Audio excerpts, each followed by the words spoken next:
नहीं होते थे, कहते थे काफिर को मुतासर होने वाली चीज है, मुतासर नहीं होते। आला हजरत के जमाने में जमीन रुकी हुई है, हमारा मजहब ग्रेविटी को नहीं, और चांद इसके गिर्द है, ग्रेविटी जब तक जमीन सूरज तक चांद करीब है उस वक्त सूरज फासले मामला हल नहीं होता, इसलिए चांद। जय हिंद दोस्तों, इस पूरे कायनात में कुछ भी ऐसा नहीं है जो बिना हरकत किए अपना काम कर सके। छोटी से छोटी चीज से लेकर बड़ी से बड़ी चीज सभी हरकत में ही है। इंसान को ले लीजिए, अगर वो हरकत करना बंद कर दे तो उसे हम आप मृत्यु घोषित कर देते हैं। एक साइकिल का चक्का अगर घूमना बंद कर दे तो क्या मुमकिन है कि वो चल पाएगी? अगर वो हवा में बैलेंस बनाए हुए है तो उसकी वजह है कि उसका चक्का घूम रहा है, और ये इतनी बड़ी दुनिया बिना घूमे ही संसार चला रही है। लेकिन हमारे हिंदुस्तान के एक मौलवी को इतनी सी बात समझ में नहीं आई, और एक जमाने में अपने अंधभक्तों के लिए एक किताब लिखता है और साबित करता है कि जमीन घूमती नहीं है बल्कि साकिन यानी रुकी हुई है।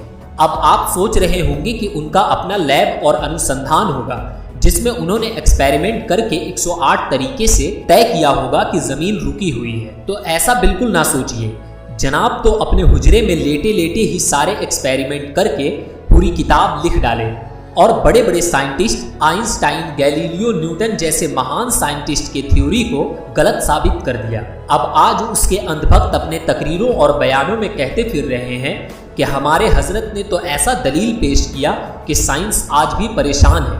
बात सही है, जमीन साकिन है, ये हरकत नहीं कर रही।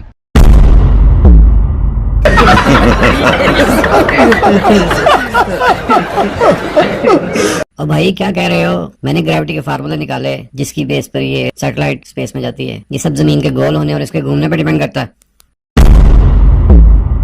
और जनाब हम पे रहम करो, ये जीपीएस, मोबाइल, इंटरनेट सब अर्थ रोटेशन पे डिजाइन है, माफी दे दो। हजरत इमाम फखरुद्दीन राजी रहमतुल्लाह तआला अलैह आपने भी फरमाया है कि बिछौना कामिल तब होता है जब उसमें हरकत ना हो। अगर जमीन में हरकत होती तो सबसे पहले इमाम राजी रहमतुल्लाह तआला अलैह इस नजरिए को पेश कर चुके होते। ये बिल्कुल झूठ है। जियोसेंट्रिक मॉडल को मैंने रिजेक्ट किया, मल्टीवर्स का तस्वीर मैंने दिया। मैं कैसे जमीन की हरकतों खालिफ हो सकता हूँ? भाई मैं तो 1000 साल पहले दुनिया में था। आप आज की तहकीक देखो और खुद भी तहकीक करो। और भाई इसी वक्त आप गूगल सर्च करें जमीन हरकत कर रही है या नहीं। इसमें दो धड़े हैं, कुछ साइंसदान कहते हैं कर रही है और कुछ साइंसदान कह रहे हैं कि ये नहीं कर रही।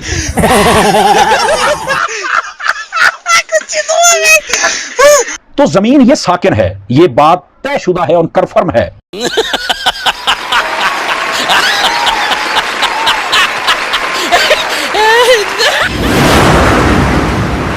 साइंटिस्ट इस बात से परेशान है कि कोई इतना बददिमाग और बेवकूफ कैसे हो सकता है।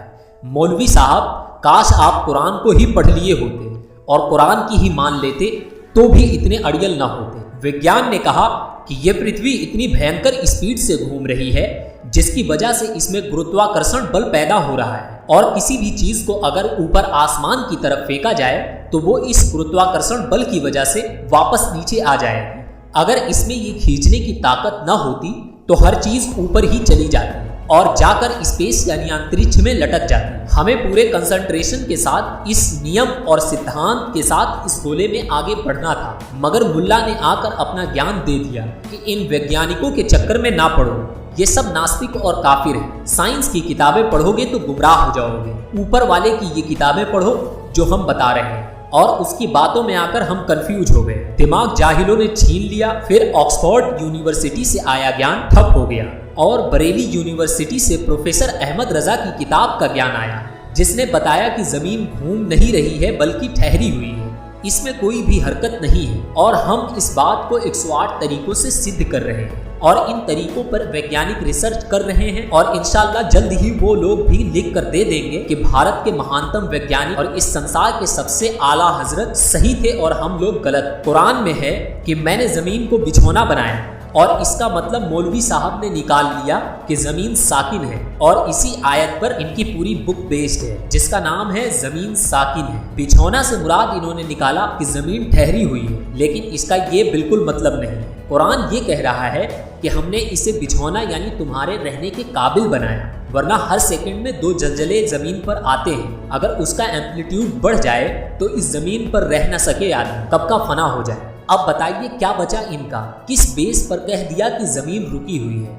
हालांकि कुरान के सूरह यासीन की आयत नंबर 40 में इसके उलट बात है कि तमाम ग्रह आसमान में तैर रहे हैं। और तैरने की एक खासियत और बता देता हूँ कि जब कोई गोल चीज़ तैर रही होती है, यानी अगर कोई बॉल आप पानी में फेंकें तो वो तैरने के साथ साथ घूमती भी है। जरा सोचिए, महानतम हजरत की किताब सिर्फ दुनिया भर के वैज्ञानिकों तक ही पहुँची, वरना आला हजरत का कोई फरिश्ता आसमान के अल्लाह तक उनकी किताबें लेके पहुँच जाता कि साहब अब आप बंद कीजिए आसमान से ज़मीन पर किताबें भेजना। अब हम ज़मीन से किताब भेज रहे हैं आसमान पर, जिसमें हमने हुजरे में लेटे लेटे बिना किसी लेबोरेटरी और अनुसंधान के ये तय कर दिया है कि ज़मीन ठहरी हुई है। और अगर आप ज़मीन को घुमा रहे हो तो बराए मेहरबानी उसे रोक दें, क्योंकि जो हमने कह दिया सो कह दिया। और हमारे जितने भी दाढ़ी टोपी वाले स्टूडेंट हैं वो इंशाल्लाह क़यामत तक वही कहते रहेंगे जो हमने कह दिया, यानी ज़मीन ठहरी हुई है। सोचिए, जो लोग अपनी ही मस्जिद के लिए एक लोटा एक नल की टोटी ना बना पाए, वो अपने हुजरों में विज्ञान पर लेक्चर दे रहे हैं। पता नहीं अल्लाह मियाँ ने वैज्ञानिकों से इतने बड़े बड़े आविष्कार क्यों कराया, इनसे काहे नहीं करा दिया। एक और एग्जाम्पल से इसे समझिए।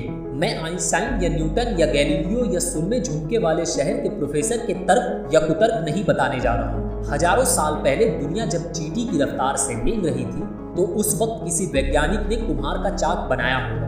ये चाक घूम रहा था या ठहरा हुआ था? क्या ये चाक ठहरे होने पर चिराग या घड़ा या गमला या बर्तन बना सकता था? इस पर भी मिट्टी चढ़ाई जाती है, जो तभी मिट्टी की मखलूक बना सकता है जब घूम रहा होता है। मुझे हैरत है कि इतने ज़माने के बाद वैज्ञानिक इस निष्कर्ष पर पहुंचे कि ज़मीन घूमती है।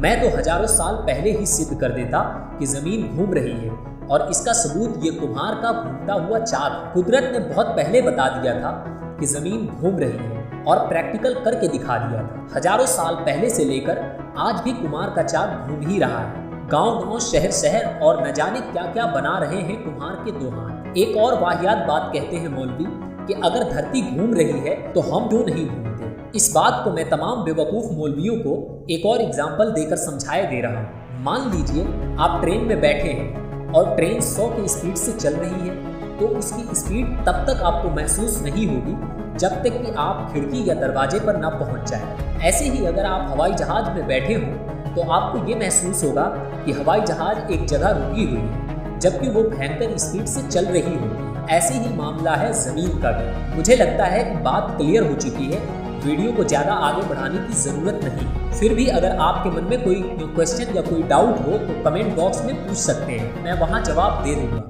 मिलते हैं नेक्स्ट वीडियो में, तब तक के लिए वीडियो को लाइक एंड शेयर और चैनल को सब्सक्राइब कर लें। वीडियो को अंत तक देखने के लिए धन्यवाद।